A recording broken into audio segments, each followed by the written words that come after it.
Hi everyone, welcome to Extraordinary Taste. Making an authentic Hong Kong style milk tea at home isn't that difficult or complicated. Don't feel intimidated by the professional steps and gear. You can produce 90% of the flavor without a hassle. Stay tuned for the secret to be revealed.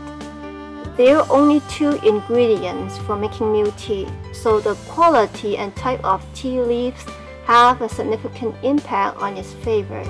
Professionals mix Ceylon tea in fine, medium, and coarse sizes, often keeping these blends as trade secrets. Now the question is, how do you make milk tea without the right tea leaves? Well, Ceylon is a type of black tea, so you need to source this specific variety.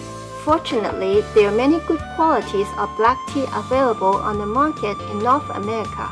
You can start by choosing the black tea leaves that you like and mixing different grind sizes, as they affect the taste, aroma, and clarity of the final tea. Personally, I really enjoy the rich flavor and aroma of Dugasso tea leaves. They're very close to the authentic taste. They're available at Valley Marketplace, which has multiple locations throughout Los Angeles. You can also get it online from Amazon, but the price is nearly double. The tea leaves come in tea bags or loose. Loose tea is coarsely ground, while tea bags are finely ground. You can combine these two for a multi-dimensional taste. I only use loose tea to demonstrate in this video.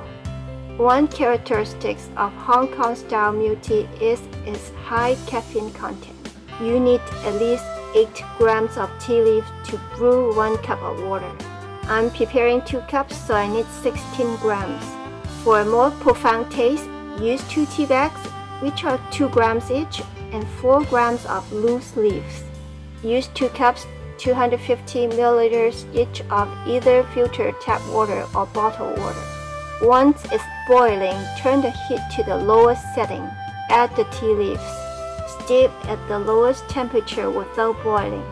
Boiling tea leaves can lead to a bitter taste and extract unwanted tannins.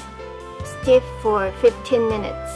If the final tea is too astringent for you, cut back the steeping time. If not strong enough, add more tea leaves. In this way, you can brew the tea to your taste. After steeping for 15 minutes, pour the tea for about 10 times. Pouring the tea extracts more flavor from the leaves, enhancing the blend of taste and aroma. Then strain the tea leaves using a fine mash. Put a cheesecloth on top of the mash if you have finely ground tea leaves. Squeeze out every drop of tea. You deserve it. Bring the tea back to a boil. Prepare 35 to 40 grams of evaporated milk for 1 cup of tea. I prefer using black and white evaporated milk. It's definitely richer and creamier, and you can tell the difference compared to other brands. If you can find black and white, carnation is not a bad choice. I have to share a personal story with you.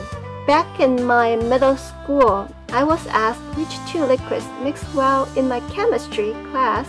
The answer that I gave was milk and tea. Of course, the teacher was expecting liquids from the periodic table. It dawned on me that I might not be great at chemistry. I certainly know my way around a kitchen and enjoy mixing flavors. Sugar is optional.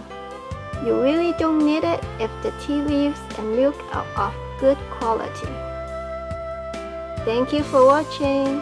I will see you next time.